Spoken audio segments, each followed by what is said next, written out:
கிறிஸ்துவுக்குள் பிரியமானவர்களே, ஆண்டவராகிய இயேசு கிறிஸ்துவின் நாமத்தில் உங்களுக்கு அன்பின் வாழ்த்துக்களை தெரிவித்துக் கொள்கிறேன். ரேமா ஊழியங்களின் மூலமாய் உங்களை சந்திப்பதில் எனக்கு மிகுந்த மகிழ்ச்சி. ஒரே ஒரு வசனத்தை வேகமாய் உங்கள் மத்தியில் இந்த காலை நேரத்தில் ஆசீர்வாதமாக எடுத்து வைக்கும்படியாக விரும்புகிறேன். சங்கீதத்தின் புஸ்தகம் 127 அதனுடைய 1ஆம் வசனத்தை நாம் வாசிக்க போகிறோம். 127ஆம் சங்கீதம் அதனுடைய முதல் வசனத்தை வாசிக்க போகிறோம். நாம் இந்த வசனத்தை பல இடங்களில் நாம் பார்த்திருப்போம். கர்த்தர் வீட்டை கட்டாராகில் அதை கட்டுகிறவரின் பிரயாசம் விருதா என்று சொல்லப்பட்டிருக்கிறது. கர்த்தர் வீட்டை கட்டாராகில் அதை கட்டுகிறவர்களின் பிரயாசம் விருதா என்று எழுதப்பட்டிருக்கிறது. சங்கீதக்காரன் ரொம்ப அழகா சொல்றாரு, ஆண்டவர் தான் வீடை கட்ட முடியும். ஒரு ஆமென் சொல்லுங்க. ஆண்டவர் தான் நமக்கான காரியங்களை செய்ய முடியும். இன்னைக்கு ஜனங்களுடைய இருதயத்தின் இயக்கங்கள் எப்படி இருக்குது தெரியுமா? எப்படியாவது ஒரு வீடை கட்டிடணும், எப்படியாவது குடும்பத்திற்கு ஆசீர்வாதமா ஒரு சின்ன ஒரு குடிசை வீடையாவது கட்டிடணும். நான் வாழுகிற வாழ்க்கையில என்னுடைய கண்கள் மூடுவதற்கு முன்பதாக எப்படியாவது ஒரு வீடை கட்ட வேண்டும் என்று பல எதிர்பார்ப்போடு வாழ்ந்து கொண்டிருக்கிறார்கள். நம்முடைய தேவன் எப்படிப்பட்டவர் தெரியுமா? கூப்பிடுகிற யாவருக்கும் பதிலை கொடுக்கிற தேவனாக இருக்கிறார். கரங்களை உயர்த்தி சொல்லுங்க ஹல்லேலூயா. நாம் ஜெபிக்கிற ஜெபங்களுக்கு அவர் பதில் கொடுக்கிற தேவனாக இருக்கிறார். சங்கீதக்காரன் சொல்றாரு, ஆண்டவர் தான் வீட்டை கட்ட முடியும். இன்னைக்கு நிறைய பேர் பணம் வச்சிருக்கிறாங்க, ஆள்பலன் வைத்திருக்கிறார்கள், பல காரியங்களை வச்சிருக்கிறாங்க. ஆனால் தேவனுடைய சித்தம் இல்லாமல் ஒரு காரியத்தை நம்மால் செய்ய முடியாது. தேவனுடைய பரிசுத்த திட்டம் இல்லாமல் இந்த உலகத்துல நம்மால் ஒன்றும் செய்ய முடியாது. கர்த்தர் வீட்டை கட்டாராகில் அவர் கட்டலன்னா யாரு கட்ட முடியும்? இன்னைக்கு நமக்கு ஒரு விசுவாசம் வேண்டும். ஆண்டவரே, நீங்க எனக்கு செய்யாம வேற யாருப்பா செய்ய போறா? நீங்க தான் எனக்கு செய்தாக வேண்டும். வீடு என்று பார்க்கும் பொழுது கையினால கட்டப்பட்டது மாத்திரம் வீடல்ல, வேத புஸ்தகத்துல இருதயமாகிய வீடு என்று சொல்லப்பட்டிருக்கிறது. இன்னைக்கு நிறைய இருதயங்கள் உடைக்கப்பட்டிருக்கிறது, நிறைய குடும்பங்கள் உடைக்கப்பட்டிருக்கிறது. நிறைய சபைக்கு வருகிற தேவ பிள்ளைகள் நிறைய பேர் என்னுடைய டெலிஃபோன்ல எனக்கு கால் பண்ணி பேசும் பொழுது அவர்கள் சொல்லுகிற காரியம், ஐயா, குடும்பத்துல உடைக்கப்பட்டிருக்கிறோம், தலை குனிந்து போயிருக்கிறோம், நாங்கள் ஒவ்வொரு நாளும் கண்ணீர் என்கிற அனுபவத்திலே நடந்து கொண்டிருக்கிறோம். எங்க வாழ்க்கையில் மறுபடியும் அந்த சந்தோஷமான வீடு கட்டப்படாதா? மறுபடியும் எங்களுடைய வாழ்க்கையில இந்த வீடு உடைக்கப்பட்ட எங்களுடைய வாழ்க்கை மறுபடியும் கட்டப்படாதா என்று கேட்கிற அனுபவத்தை நான் கேட்பது உண்டு. ஆனால் ஆண்டவர் இந்த பகல் காலத்துல மிக தெளிவாக நம்மோடு கூட பேசிக் கொண்டிருக்கிறார். கர்த்தர் இடிந்து போன வீடுகளை, இடிந்து போன குடும்ப வாழ்க்கையை, இடிந்து போன சமாதானத்தை அவர் மறுபடியும் கட்ட வல்லமை உள்ளவராக இருக்கிறார். கரங்களை மேல உயர்த்தி சொல்லுங்க ஹல்லேலூயா. அவர் சும்மா விடுகிற தேவன் அல்ல, அவர் சொன்ன வாக்குத்தத்தங்களை நம்முடைய வாழ்க்கையில் நிறைவேற்ற வல்லமை உள்ளவராக இருக்கிறார். லேவியராகமத்தின் புஸ்தகத்திலே வாசிக்கும் பொழுது ஆண்டவர் மோசேயை பார்த்து ஆரோனுக்கு கற்றுக் கொடுக்கும்படியாக சில காரியங்களை ஆண்டவர் பகிர்ந்து கொள்கிறார். ஒரு லேவியன், ஒரு ஆசாரியன், ஒரு வீடு உடைக்கப்படுமே ஆனால், ஒரு குடும்பமாகிய ஒரு வீடு உடைக்கப்படுமே ஆனால் அதற்கு என்ன செய்ய வேண்டும் என்று சில காரியங்களை ஆண்டவர் பதிவு பண்ணி வைத்திருக்கிறார். வேத புஸ்தகத்தை வைத்திருக்கிறவர்கள் லேவியராகவும் அதனுடைய 14ஆம் அதிகாரத்தினுடைய 43ஆம் வசனத்தை நாம் வாசிக்க போகிறோம். லேவியராகவும் 14ஆம் அதிகாரம் அதனுடைய 43ஆம் வசனத்தை எடுத்தவர்கள் நாம் சத்தமாக வாசிப்போம்.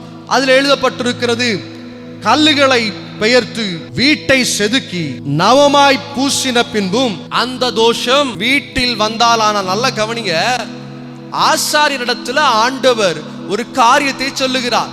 ஒரு வீட்டில் ஒரு பிரச்சனை வரும்னா அவன் செய்ய வேண்டிய முதல் காரியம் கல்லுகளை பெயர்க்க வேண்டுமாம்.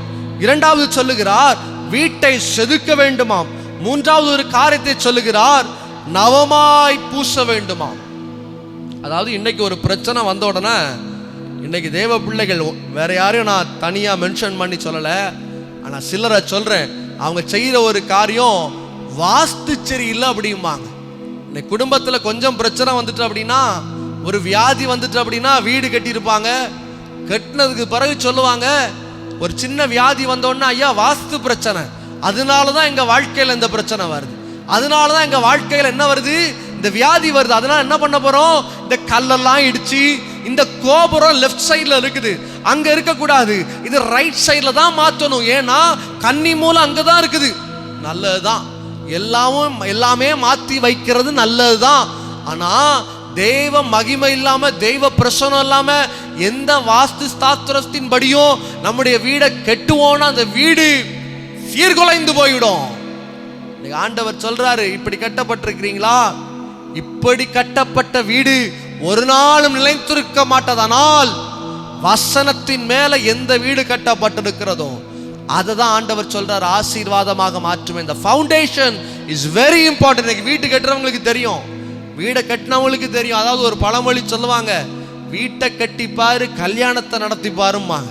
ஏன்னா இந்த உலகத்துல ரெண்டு மிக கடினமான காரியம்னா வீடை கட்டுறது, அதே போல ஒரு கல்யாணத்தை நடத்தி வைக்கிறார். வீடை கட்டணும் அப்படின்னா இந்த வேலையாட்களை மேற்கிறதுக்கே பெரிய படாத பாடுபடணும். அதே போல கல்யாணத்தை நடத்தி வைக்கணும்னா ஒவ்வொரு காரியத்தையும் பார்த்து பார்த்து செஞ்சு எந்த குறைவும் வந்துடக்கூடாதுன்னு பார்த்து செய்யறதுலயே இன்னைக்கு எத்தனையோ பேருடைய சரீரத்துல எத்தனையோ வியாதி வந்துருது. ஆனா ஆண்டவர் சொல்றாரு, நான் உனக்காக மறுபடியும் கட்டுவேன், உடைந்து போன வாழ்க்கையை கட்டுவேன், உடைக்கப்பட்ட அஸ்திபாரங்கள் மறுபடியும் சீர்படுத்தப்படும், உடைக்கப்பட்ட அலங்கங்களை அவர் மறுபடியும் கட்டி எழுப்புகிற தேவனாக இருக்கிறார். இந்த காலை நேரத்தில் 3 காரியத்தை வேகமா உங்க மத்தியில் எடுத்து வைக்க விரும்புகிறேன். எதனாலே குடும்பம் உடைக்கப்படுகிறது, எதனாலே வீடு இடிக்கப்படுகிறது, எதனாலே அது கரைப்படுத்தப்படுகிறது என்று சொல்லி வேத புஸ்தகத்தின் உதவியோடு உங்கள் மத்தியில் வேகமாக எடுத்து வைக்கும்படியாக விரும்புகிறேன். ஆண்டவர் ஆரோனுக்கு சொன்ன காரியங்கள், லேவியர் புஸ்தகத்துல ஆண்டவர் சில வீடுகளுக்குள்ளே சில பிரச்சனைகள் வரும் பொழுது நீங்கள் என்னென்ன காரியத்தை செய்ய வேண்டும் என்று ஆண்டவர் பதிவு செய்து வைத்திருக்கிறார். அதுல சில காரியத்தை உங்கள் மத்தியில் எடுத்து வைக்கும்படியாக விரும்புகிறேன். லேவியராகமும் அதனுடைய 14ஆம் அதிகாரத்தில் இருக்கிற 45ஆம் வசனத்தை வாசிக்க போகிறோம். 45ஆம் வசனம், ஆகையால் வீடு முழுவதையும் இடிக்க வேண்டுமா? என்ன எழுதப்பட்டிருக்குது?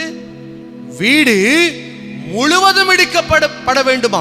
நீதிமொழியின் புஸ்தகத்தில் 14ஆம் அதிகாரம் அதனுடைய 11ஆம் வசனம் சொல்லியிருக்கிறது, துன்மார்க்கருடைய வீடு அழியும், செம்மையானுடைய கூடாரமோ செழிக்கும். அப்ப முதல்ல எந்த வீடு இடிக்கப்படணும் தெரியுமா? துன்மார்க்கத்தின் வீடு இடிக்கப்படணும்.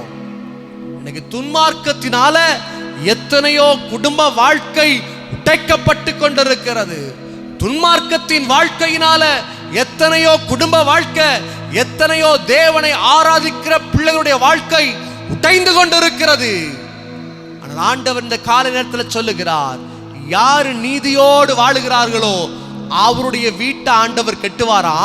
ஆனா துன்மார்க்கமாய் வாழுகிற ஜனங்களுடைய வீடு உடைக்கப்படும் என்று சொல்லுகிறார். ஆரோனை பார்த்து சொல்லுகிறார், ஒரு வீடு அது கெட்டு போகுமே ஆனால், பாழடைந்து போகுமே ஆனால் 3 காரியம் செஞ்சு பாருங்க. அது செய்த பிறகும் அது கெட்டு போகுதுன்னா முதல்ல நீங்க செய்ய வேண்டிய காரியம் என்ன தெரியுமா? அந்த வீட்டை இடித்து போடுங்க ஆண்டவர் சொல்லுகிறார். இன்னைக்கு தேவ பிள்ளைகள் துன்மார்க்கத்தின் வழிகளை வாழ்ந்து கொண்டிருக்கிறார்கள். சபையில் உட்கார்ந்து இருக்கிறவர்கள், வசனத்தை கேட்கிற தேவ பிள்ளைகள், நாங்கள் தான் விசுவாசிகள் என்று சொல்லுகிறவர்கள், இன்றைக்கு ஞாயிற்றுக்கிழமை மாத்திரம் ஆராதனை, ஞாயிற்றுக்கிழமை மட்டும் ஜெபம், ஞாயிற்றுக்கிழமை மட்டும் அவங்க போட்டிருக்கிற உடையில பரிசுத்தம், ஆனால் துன்மார்க்கத்தின் வாழ்க்கையை வாழ்ந்து கொண்டிருக்கிறார்கள். ஆண்டவர் சொல்றார், இன்னைக்கு அதை இடிச்சு போடு, துன்மார்க்கத்தை உடைத்து போடு, உடைத்து ஊருக்கு வெளியே தேவையில்லாத இடத்துல கொண்டு போட்டு வந்துரு. இன்னைக்கு ஆண்டவர் தெளிவாக பேசிக் கொண்டிருக்கிறார். பாவத்தோடு வாழ்ந்து கொண்டிருக்கிற அன்பு சகோதரனே சகோதரியே, பாவத்தை விட்டு விட்டு நீதி உள்ள வாழ்க்கைக்குள்ளே கடந்து வந்து வா. நீதியாய் வாழுகிறவருடைய வீடு கட்டப்படும் என்று எழுதப்பட்டிருக்கிறது. நீதிமொழிகள் ஆண்டவர் ரொம்ப அழகா சொல்றாரு, துன்மார்க்கருடைய வீடு அழிக்கப்படும். அதுதான் ஆண்டவர் உடைக்கணும் அப்படிங்கிறார். இன்னைக்கு உங்க வாழ்க்கையில முதல் அனுபவம் துன்மார்க்கம் என்கிற அனுபவம் காணப்படுமே ஆனால், இன்னைக்கு யாரு ஒப்பு கொடுக்கிறீங்களோ உங்க வாழ்க்கையை மாற்ற கர்த்தர் வல்லமை உள்ளவராக இருக்கிறார். கரங்களை மேல உயர்த்தி சொல்லுங்க, ஹல்லேலூயா. அத்தாளியால் என்று ஒரு ராஜகுமாரத்தை குறித்து வேத புஸ்தகம் சொல்லுகிறது. தகப்பனுடைய பெயர் ஆகாப், ராஜாவாக இருக்கிறார். அவருடைய மனைவியுடைய பெயர் ஜெசபல். பாகாலை வணங்குகிற ஒரு குணாதிசயம் கொண்டவர்கள். தாய்க்கு பிறந்தது பூனையாக இருக்குமா? எப்படி எசபல் இருந்தாளோ அதற்கு 10 மடங்கு வில்லியாக அவளுக்கு மகள் பிறந்து வந்தாள்.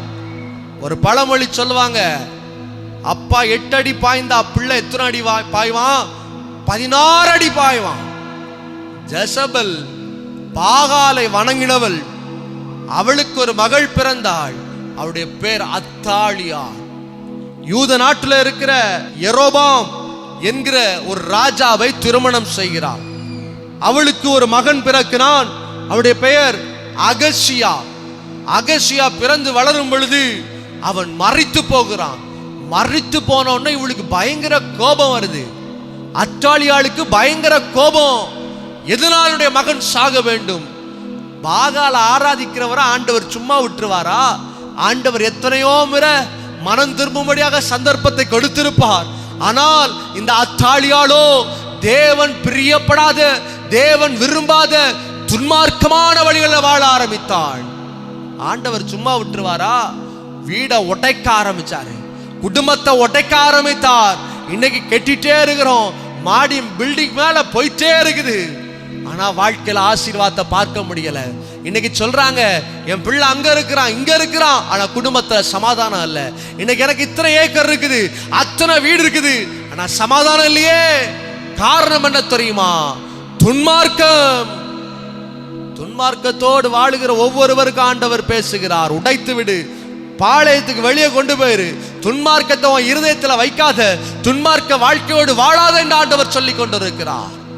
அத்தாலியாள் செய்தாள். அத்தாலியாள் துன்மார்க்கமான வாழ்க்கையை வாழ்ந்தாள். நடந்த காரியம் என்ன தெரியுமா? மகனுடைய உயிர் போனது, பிரிக்கப்பட்டது. அதற்கு பிறகு ஒரு பைத்தியகாரியா ஃபார்ம் ஆகிறா, மென்டலா மாறிடுறா. அவள் ஒரு முடிவெடுக்கிறாள், இனி ஆண் பிள்ளைகள், இந்த ராஜ வம்சத்துல ஆண் பிள்ளைகள் இருக்கக்கூடாது என்று ஒரு முடிவை எடுக்கிறாள். எல்லா ஆண்களையும் கொல்ல ஆரம்பிக்கிறான். ஆனா ஒரே ஒருத்தரை மட்டும் அவளால் கொல்ல முடியல. ஏனென்றால் தேவனுடைய திட்டம் அதற்கு மேலே காணப்பட்டது. கரங்களை உயர்த்தி சொல்லுங்க ஹல்லேலூயா. இன்னைக்கு துன்மார்க்கமாக வாழுகிற தேவ பிள்ளைகளே, ஒப்பு கொடுத்து விடுங்கள். ஒப்பு கொடுத்து இன்னைக்கே, ஆண்டவரே பிறருக்கு தெரியாம இந்த பாவத்தை செஞ்சுட்டேன், ஆண்டவரே இவங்களுக்கு தெரியாம இந்த வார்த்தையை பேசிட்டேன், ஆண்டவரே நான் இந்த குடும்பத்திற்கு எதிராக இவ்வளவு சாபமான காரியத்தை செஞ்சிருக்கிறேன், என்ன மன்னிச்சிருங்கப்பா, என் வாழ்க்கையை மாற்றிருங்க, ஒப்பு கொடுத்துருங்க.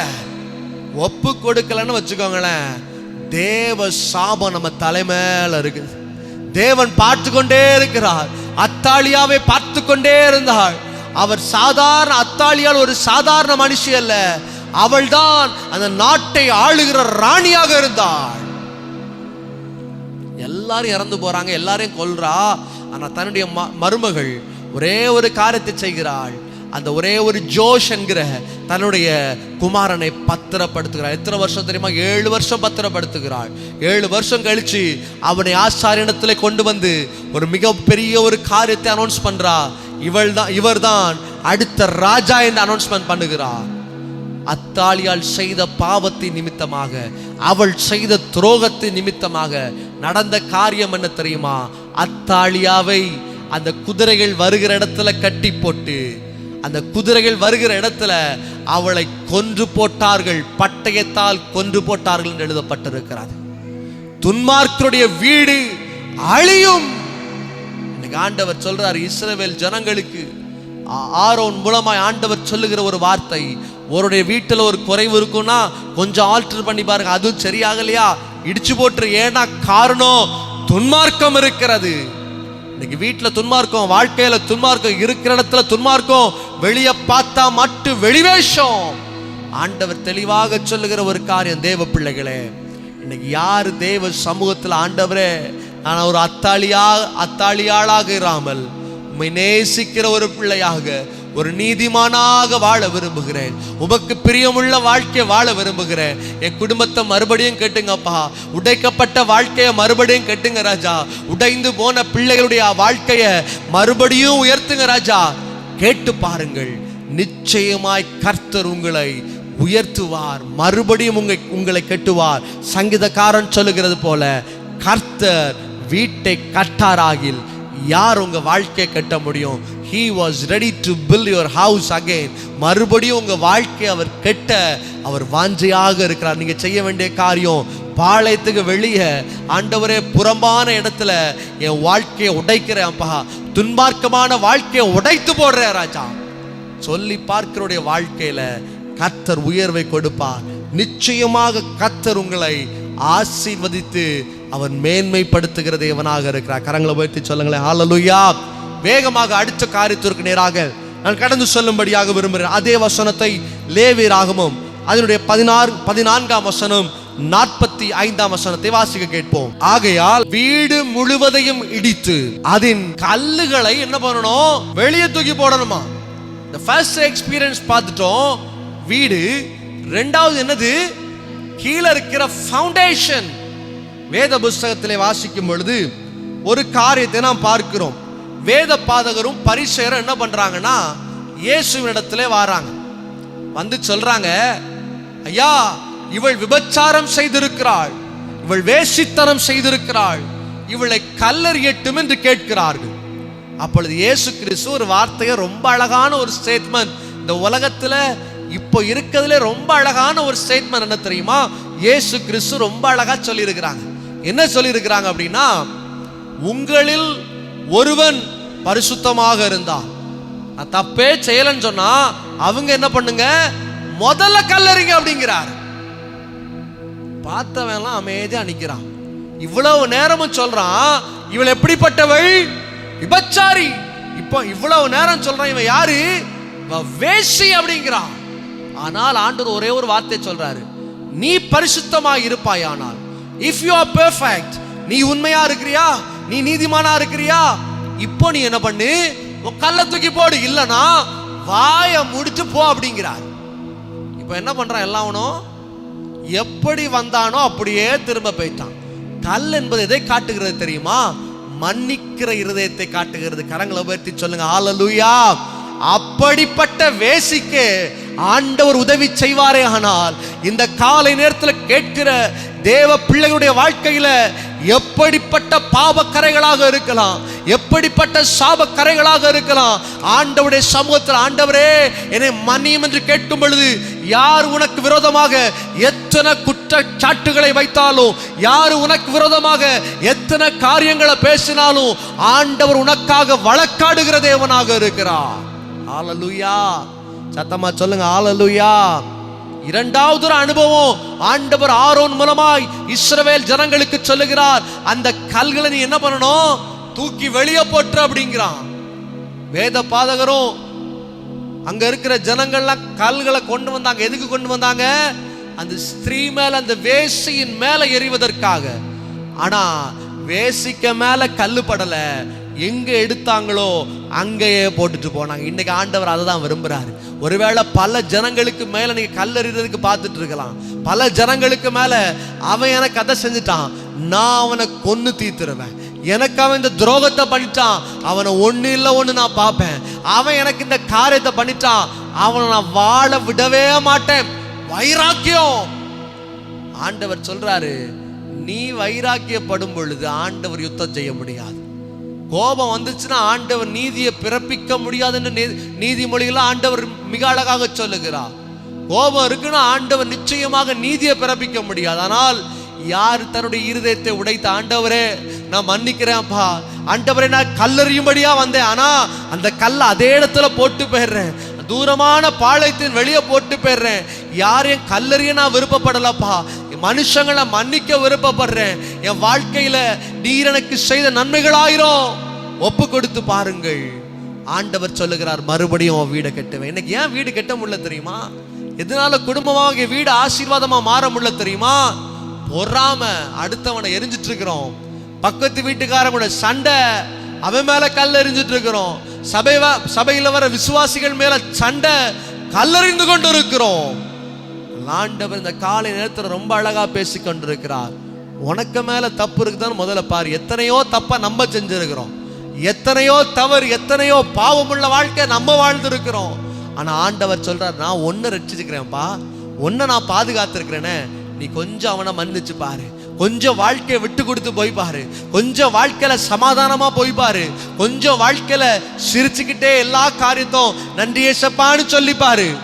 ஆண்டவர் உங்களை கைவிடுகிற தேவன் அல்ல, உங்கள் கரத்தை பிடிக்கிற தேவனாக இருக்கிறார். கரங்களை மேல உயர்த்தி சொல்லுங்க ஹல்லேலூயா. இந்த காலை நேரத்தில் ஆண்டவர் ரொம்ப அழகா பேசிட்டு இருக்கிறாரு.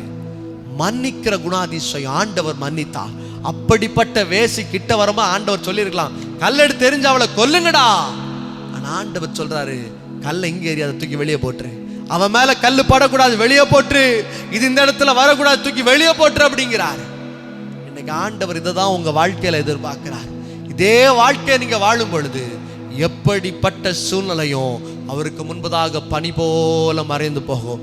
எப்படிப்பட்ட காரியமோ காணல் நீரை போல அவர் கலைந்து போக செய்கிற தேவனாக இருக்கிறார். ஒருவேளை புருஷ மனைவிக்குள்ள பிரச்சனையா இருக்கலாம், ஒருவேளை குடும்ப பிரச்சனைகளாக இருக்கலாம். மாறல பிரதர், எந்த மாற்றமும் வரல, எந்த சூழ்நிலைகளும் என் வாழ்க்கையில மாறவே இல்லை, எந்த போராட்டங்களும் என் வாழ்க்கையில மாறவே இல்லை. இன்னைக்கு ஒப்பு கொடுத்து பாருங்க. ஆண்டவர் சொல்றாரு, மறுபடியும் வீடை நான் கட்டுவேன், மறுபடியும் குடும்பத்தை ஆசீர்வதிப்பேன். பிரிந்து போன கணவன் மனைவியுடைய வாழ்க்கை மறுபடியும் இணைக்கப்படும், பிரிந்து போன குடும்ப வாழ்க்கை மறுபடியும் சேர்க்கப்படும், பிரிந்து போன பிள்ளைகள் மறுபடியும் உங்களை தேடி வருவார்கள். அப்படிப்பட்ட காரியங்களை கர்த்தர் செய்ய இந்த காலை நேரத்தில் அவர் வல்லமை உள்ளவராக இருக்கிறார். இரண்டாவது நீங்க செய்ய வேண்டிய காரியம், அந்த கெட்ட குமாரனுடைய அப்பா அவனை மன்னித்து அவனுக்காக காத்து கொண்டிருந்தார். எப்பொழுது என்னுடைய பிள்ளை வருவான். இதே இருதயம் உங்களுக்கு காணப்படணும். ஏன்னா ஆண்டவர் இதே போல உங்களுக்காக பார்த்து கொண்டிருக்கிறார். நீங்களும் அவரை போல வாழ்வீங்கன்னா நிச்சயமாக கர்த்தர் உங்களை ஆசீர்வதிப்பார். மூன்றாவதாக ஒரு காரியத்தை உங்கள் மத்தியில் எடுத்து வைக்கும்படியாக விரும்புகிறேன். அதே வசனத்தை மறுபடியும் நாம் வாசிப்போம். வீடு முழுவதையும் இடித்து கல்லுகளையும் மரங்களையும் எல்லாவற்றையும் பட்டணத்துக்கு புறம்பே அசுத்தமான இடத்திலே கொண்டு போக வேண்டுமா. லேவியராகமத்தின் புஸ்தகத்துல ஆண்டவர் ஆரோனிடத்துல சொன்ன காரியங்கள், முதலாவது என்ன பண்ணணும்? வீடை இடிக்கணும். எந்த வீடை இடிக்கணும்? என்ன காரியத்தை சொன்ன? துன்மார்க்கமான வீட்டை இடிக்க வேண்டும். இரண்டாவது ஒரு காரியத்தை பார்க்கிறோம், கல்லுகளை அப்புறப்படுத்த வேண்டும். கல்லுகள் என்பது மன்னிப்பு. மூன்றாவது ஒரு காரியத்தை சொல்லுகிறேன், மரங்கள் என்று எழுதப்பட்டிருக்கிறது. வேத புஸ்தகத்தில் வாசிக்கும் பொழுது ஆண்டவர் ஒரு முறை பசியாக இருக்கிறார்.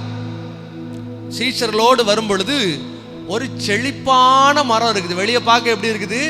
ரொம்ப செழுமையாக இருக்கிறது, ரொம்ப கொழுமையாக இருக்குது, நல்ல பச்சை பசேன்னு இருக்குது. ஆண்டவர் என்ன யோசிக்கிறாரு? உள்ள போனா எனக்கு பழங்கள் கிடைக்கும், உள்ள போனா என்னுடைய பசி ஆற்றுவதற்கான காரியங்கள் கிடைக்கும் என்று எண்ணுகிறார். இப்பொழுது ஆண்டவரும் சீஷர்களை கூட்டிட்டு சந்தோஷமா போறாரு. கிட்ட போய் தேடி தேடி பார்க்கிறாரு, ஒரு பழமும் இல்லை. வெளியே எப்படி இருக்குது? செழிப்பா இருக்குது, ஆனா உள்ள என்ன இல்ல? பழங்கள் இல்லை. இன்னைக்கு இப்படிதான் கிறிஸ்தவ ஜனங்களும் வாழ்ந்து கொண்டிருக்கிறார்கள். வெளியே பேனர் என்னதான்? கிறிஸ்தவன். வெளியே பேனர் என்னது? இந்த சபை மெம்பர். வெளியே பேனர் என்னது? இந்த திருச்சபையினுடைய 3 தலைமுறையின் நாங்கள் மெம்பராக இருக்கிறோம். வெளியே பச்சை பசைன்னு தான் இருக்குது. வெளியே போட்டிருக்கிற சட்டை பச்சை பசைன்னு ரொம்ப அழகா இருக்குது. ஆனால் உள்ளே தேடி தேடி பார்த்தாலும் அன்பை பார்க்க முடியவில்லை, சந்தோஷத்தை பார்க்க முடியவில்லை, விட்டு கொடுக்கிற அனுபவத்தை பார்க்க முடியவில்லை, ஜெபங்களை பார்க்க முடியவில்லை. ஆவியின் கனிகள் அற்றவர்களாக வாழுகிறார்கள். எனக்கு அருமையான தேவ பிள்ளைகளே, ஆண்டவர் தெளிவாக பேசுகிறார். இப்படிப்பட்ட குணம் இருக்கணும்னா அதை வெட்டி வெளியே கொண்டு போட்டு, இனி இந்த குணம் உனக்குள்ள இருக்குன்னா வாழ்க்கையில ஆசீர்வாதத்தை பெற்றுக்கொள்ளவே முடியாது. குடும்பம் உடைஞ்சிட்டு இருக்குதுன்னு சொல்லிட்டு இருக்கிறீங்களே, அந்த குடும்பம் இணைக்கப்படணும்னா the third experience was written beautifully, the experience of trees. மரங்கள் அதை வெட்டி தூக்கி தூர போடணுமா. இன்னைக்கு ஆண்டவர் சொல்றாரு, கனி கொடாத மரங்கள் எதுவோ செடிகள் எதுவோ அதை வெட்டுண்டு தூக்கி தூர போடுங்க அப்படிங்கிறார். இன்னைக்கு உங்க வாழ்க்கையில கனி கொடுக்கிற வாழ்க்கை ஆண்டவர் எதிர்பார்க்கிறார். நீங்க அன்புள்ளவர்களாக இருக்கணும், பலருக்கு ஆசீர்வாதமாக இருக்கணும் ஆண்டவர் விரும்புறாரு. ஆனா எப்போ பார்த்தாலும் பிரச்சனை, எப்போ பார்த்தாலும் பக்கத்து வீட்டுக்காரங்க கூட பேசுறதுல பிரச்சனை, சண்டை, எங்க திரும்பி பார்த்தாலும் போராட்டம், யாரை திரும்பி பார்த்தாலும் இவளா உருப்படாதவா சொல்ற அளவுக்கு ஒரு வாழ்க்கையை வாழ்ந்துட்டு இருக்கிறாங்க. வெளியே சர்ச்சுக்கு வர்றதெல்லாம் நல்லா தான் இருக்குது, ஆராதிக்கிறத பார்க்கும் போதெல்லாம் பயங்கரமா இருக்குது, துதிக்கிறத பார்க்கும்போது பரலோகமே திறந்து கீழிறங்கி வந்துடும் போல ஆராதிப்பாங்க. ஆனா சபையை விட்டு வெளியே போனா தன்னுடைய வாழ்க்கைக்கும் அதுக்கும் சம்பந்தமே இருக்காது. ஆண்டவர் பார்க்கிறார், செழுமையாக இருந்தாலும் சாபம் கடந்து வருது, சாபம் கடந்து வருது அந்த அத்தி மரத்தின் மேல. இன்னைக்கு தேவ பிள்ளை அந்த சாபத்தை பெற்றுக்கொள்ளாதே, மனுஷ சாபம் அல்ல, தேவ சாபத்தை பெற்றுக்கொள்ளாத, அன்போடு வாழ்ந்து பார். வாழுகிற வாழ்க்கை கொஞ்ச நாள் தான், எத்தனை நாள் இந்த உலகத்துல வாழுவோம் என்று தெரியாது. ஒவ்வொரு நாளும் இந்த உலகம் ஒரு அழிவின் பாதைகளே சென்று கொண்டிருக்கிறது. ஒவ்வொரு நாளும் இந்த உலகம் ஒரு பயங்கரமான படுகுழிக்குள்ளே சென்று கொண்டிருக்கிறது. ஒப்புக்கொடு தேவனுடைய சமூகத்தில், ஆவியானவரே நான் செய்தது தவறுதான் ராஜா, நான் செய்தது தப்பு தான், என்னை மன்னித்து விடும் என்று ஒப்பு கொடுத்து பார். ஆண்டவர் அதற்காக ஒரு இருதயத்தை தேடிக்கொண்டிருக்கிறார், ஒரு அன்புள்ள இருதயத்தை தேடிக்கொண்டிருக்கிறார், விட்டு கொடுக்கிற இருதயத்தை தேடிக்கொண்டிருக்கிறார். வேத புஸ்தகத்தில் எழுதப்பட்டிருக்கிறது, அன்பு, சந்தோஷம், சமாதானம், நீடிய பொறுமை, தயவு, நற்குணம், விசுவாசம், சாந்தம், இச்சையடக்கம், இப்படிப்பட்ட கனிகள் உங்களுக்குள்ள இருக்கணும். வெளி தோற்றத்துல கிறிஸ்தவன் அல்ல. இன்னைக்கு நிறைய பேர் சொல்றாங்க, நான் குறை சொல்லும்படியாக சொல்லல, ஆடை போட்டாதான் பரிசுத்தம் அப்படிங்கிறாங்க.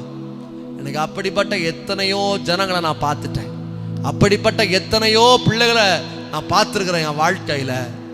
வெளியே பார்க்க பரிசுத்தம் தான், ஞாயிற்றுக்கிழமை ஏதோ பேரண்ட்ஸுக்கு பயந்து அங்க இருக்கிற ஊழியக்காரங்களுக்கு பயந்து போறது. ஆனா திங்கக்கிழமையிலேருந்து சனிக்கிழமை வர தண்ணி அடிக்கிற வாழ்க்கையும், சினிமா தேட்டர்ல சினிமா பார்க்கிற வாழ்க்கையும், பாவத்துல ஊறி இருக்கிற வாழ்க்கையை நான் பார்த்து கொண்டு இருக்கிறேன். எனக்கு அருமையான தேவ பிள்ளைகளே, இதை விட்டுட்டு யாரு ஆண்டவரே நான் வெளியரங்கத்துல கிறிஸ்தவனா இருப்பதை விடவும் இருதயத்துல கிறிஸ்தவனா இருக்கிறப்பா, கிறிஸ்துவை உடையவனாக வாழ விரும்புகிறேன் ராஜா, என் மேல இருக்கிற சாபங்கள் மாறட்டும், என் மேல இருக்கிற கரைப்படைந்த அனுபவங்கள் மாறட்டும், ஒப்பு கொடுக்கிறார்களோ அவர்களை தேவன் உயர்த்தி அழகு பார்க்கிற தேவனாக இருக்கிறார். கரங்களை உயர்த்தி சொல்லுங்க ஹல்லேலூயா. The third experience ரொம்ப அழகா சொல்லி இருக்கிறது, அந்த மரங்களை அப்புறப்படுத்த வேண்டும். சரி, கடைசியா ஒரே ஒரு காரியத்தை மாத்திரம் சொல்லி நான் ஜெபம் பண்ணும்படியாக விரும்புகிறேன். இவ்வளவு நாள் என் வாழ்க்கை உடைக்கப்பட்டிருக்கிறது, இவ்வளவு நாளும் என் வாழ்க்கை நொறுக்கப்பட்டிருக்கிறது, என் வாழ்க்கை மறுபடியும் கெட்டப்படுமா? 3 காரியத்தை சொல்லியிருக்கிறேன். முதல்ல என்ன பண்ணணும்? துன்மார்க்கம் உள்ள வாழ்க்கையை விட வேண்டும். இரண்டாவது பார்க்கிறோம், கல் என்பது நம்முடைய வாழ்க்கையில மன்னிக்கிறதை காட்டுகிறது. மூன்றாவது ஒரு அனுபவத்தை பார்க்கிறோம், அது நம்முடைய வாழ்க்கையில நம்ம என்ன பண்ணணும்? வெளியரங்கமான கிறிஸ்தவனா இல்லாம கனி கொடுக்கிற கிறிஸ்தவர்களாக நாம் வாழ வேண்டும். சரி, இதை செஞ்சா ஆண்டவர் நம்மை ஆசீர்வதிப்பாரா என்று பார்க்கும் பொழுது, அதே லேவியர் ஆகமத்தில் 14ஆம் அதிகாரம் அதனுடைய 48ஆம் வசனத்தை வாசிப்போம். தோஷம் நிவிர்த்தியானபடியால் ஆசாரியன் அந்த வீட்டை சுத்தம் என்று தீர்க்க கடவன். ரொம்ப அழகா ஆண்டவர் லேவியர் ஆகமத்தில் ஆண்டவர் ரொம்ப அழகா சொல்றாரு. முதல்ல வீடை டெஸ்ட் பண்றாங்க. வீடை டெஸ்ட் பண்ணி பார்க்கும்போது வீட்டில் குறைவுகள் இருக்கிறது. ஸோ அதை கொஞ்சம் கிளியர் பண்ணுறாங்க. ஆனாலும் இந்த கரையாக வந்துச்சுன்னா நம்மளால் கண்டே பிடிக்க முடியாது, எங்கே வரும் எப்படி போகும்னே தெரியாது. வீடை ஃபுல்லும் அரிக்குது, வீடை இடிச்சு தூக்கி தூர போட்டுறாங்க. அப்போ சில காரியங்களை அதில் தூக்கி தூர போடுறாங்க. இதெல்லாம் தூக்கி தூர போடுறாங்க, துன்மார்க்கமான வாழ்க்கை தூக்கி தூர போடுறாங்க. ரெண்டாவது மன்னிப்பு, அதை உங்கள் வாழ்க்கையில் கொண்டு வர்றாங்க. மூணாவது ஒரு காரியத்தை பார்க்குறோம், என்ன பண்ணணும்? ஆவியின் கனிகளை நம்ம வாழ்க்கையில எடுத்துட்டு தேவையில்லாத காரியத்துக்கு தூர போட்டுறணும். ஸோ இதெல்லாம் கொண்டு நம்முடைய வீட்டை கெட்டுறோம். கெட்டும் பொழுது மறுபடியும் ஆசாரியன் பார்க்கிறார். ஆண்டவர் பார்த்துட்டு இந்த வீட்டுக்கு ஒரு சர்டிபிகேட் கொடுக்கிறார். என்ன கொடுக்கிறார் தெரியுமா? ஆசாரியன் இந்த வீட்டை சுத்தம் என்று தீர்க்க கடவன். இதுக்கு முன்னாடி வரைக்கும் வாழ்க்கை எப்படி இருந்துச்சு? அசுத்தமா இருந்துச்சு. ஆனா இன்னைக்கு எப்படி மாறுது? சுத்தமாக மாறுது. யார் இந்த 3 காரியத்தையும் செய்றீங்களோ ஆண்டவராக இயேசு கிறிஸ்து இன்னைக்கு உங்க வாழ்க்கையில சுத்தம் பண்ண போகிறார். இந்த 3 காரியம் யாருடைய வாழ்க்கையில இருக்கிறதோ குடும்ப பிரச்சனைகள் சுத்தமாக்கப்பட போகிறது. யாருடைய வாழ்க்கையில இந்த அனுபவம் காணப்படுகிறதோ உங்க வாழ்க்கையில அழிந்து போன காரியங்கள், உடைக்கப்பட்ட காரியங்கள், ஆகாதென்று சொல்லப்பட்ட காரியத்தை ஆண்டவர் சொல்லுகிறார், நான் சுத்தம் செய்கிறேன். சர்டிபிகேட் ஆண்டவர் கொடுக்கிறாரு. இன்னைக்கு ஒப்பு கொடுத்து பாருங்கள், நிச்சயமாய் சொல்ல முடியும், ஆண்டவர் உங்கள் வீட்டை மறுபடியும் கட்டி எழுப்புவார். கரங்களை மேல உயர்த்தி சொல்லுங்க ஹல்லேலூயா. சங்கீதக்காரன் ரொம்ப அழகா சொல்றாரு, கர்த்தர் வீட்டை கட்டாராகில் கட்டுகிறவருடைய பிரயாசம் விருதோ. இன்னைக்கு ஆண்டவர் ரொம்ப அழகா சொல்றார், நான் உனக்காக வீட்டை கட்டுறேன் ராஜா, நான் உன்னுடைய வீட்டை கட்டுவேன், உன் குடும்ப வாழ்க்கையை கட்டுவேன். நீ எதிர்பார்க்கிற காரியங்கள், ஒரு வீடை கட்ட முடியலையே, ஒரு குடும்பத்தை நல்ல லெவல்ல கொண்டு வர முடியவில்லையே, நீ எதிர்பார்க்கிற காரியங்களை கர்த்தர் செய்து முடிக்க வல்லமை உள்ளவராக இருக்கிறார். நீங்க செய்ய வேண்டிய 3 காரியம் தான்.